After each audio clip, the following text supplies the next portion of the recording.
بعض لوگ روزہ رکھتے ہیں نمازوں سے غائب، گھر میں اب کیا کریں، سحری اٹھتے ہیں اسی وقت گرم ملتا ہے کھا لیتے ہیں، اب پھر شام کو ہی ملے گا، پھر شام تک بھوکے رہ لیتے ہیں، لیکن نمازوں سے غائب۔ نمازیں تو رمضان کے علاوہ بھی ضروری ہے، تو رمضان میں تو اس کی اور زیادہ تاکید بڑھ جاتی ہے۔ اللہ کے رسول صلی اللہ علیہ وسلم نے فرمایا کہ بھئی روزے کا ایک مقصد ہے، روزہ جو ہے ایک نظام ہے، اس نظام کو سالانہ ایک مہینہ اس لیے رکھا گیا کہ اس کے مطابق باقی کے 11 مہینوں میں جو ہے آدمی زندگی کو ایک ترتیب سے، ایک نہج سے لے کر چلے۔ اس لیے عزیزان گرامی، آنے والے مہینے کے احترام میں ابھی سے اپنے آپ کو تیار کر لیجئے، اور کیلنڈریں بتا رہے ہیں، تقویم بتا رہی ہے، آنے والا بدھ یعنی 23 تاریخ کو، یعنی اس سے پہلے 22 تاریخ کو انشاءاللہ مغرب سے رمضان شروع ہو جائے۔ 29 تاریخ کو کیلنڈر بتا رہا ہے، یعنی کہ چہارشنبہ بدھ کے دن جو ہے رمضان شروع ہو جائے گا۔ اس سے پہلے ابھی 2-4 دن ہے، اپنے جتنے بھی بڑے بڑے پروجیکٹس ہیں، جتنے بھی بڑے بڑے کام ہیں،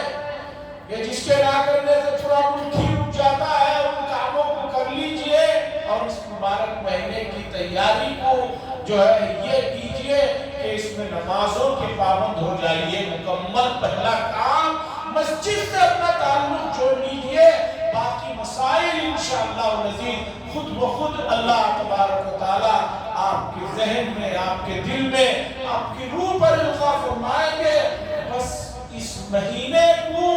مسجد سے اپنے ساتھ جوڑ لیجئے، باقی مسائل آسان ہو جائیں گے۔ اللہ سے دعا فرمائے اللہ تبارک و تعالی اس مہینے کا احترام کرنے کی بھرپور اس کی سعادتوں کو حاصل کرنے کے لیے توفیق نصیب فرمائے۔ باقی دعوانا الحمدللہ رب العالمین۔